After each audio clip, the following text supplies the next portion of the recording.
Hello guys, আসসালামু আলাইকুম। আজকে আমাদের 2 নম্বর দিন। আমরা আজকে প্রথমে গোসল করব, খাবো, স্কুলে যাব, তারপর আবার স্কুল থেকে ব্যাক করব, তারপর আবার ফুটবল খেলতে যাব।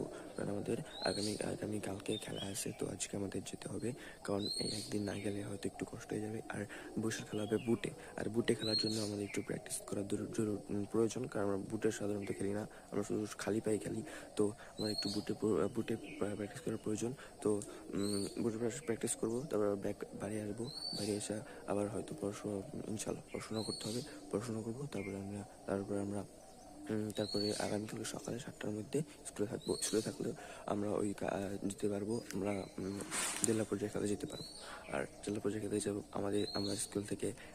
আমরা প্রথম হয়তো, আগেও আমরা জিতছি অনেকবার। তো যাইতে যা মানে স্যাররা অনাগ্রহ প্রকাশ করছে, কিন্তু এবার অনাগ্রহ প্রকাশ করা হয় নাই, কারণ এবার বাইরে সাপোর্ট ছিল। তো সব মিলিয়ে হ্যাঁ ঠিক আছে। তো আমরা আগামীকালকে খেলতে যাবো। Thanks for watching.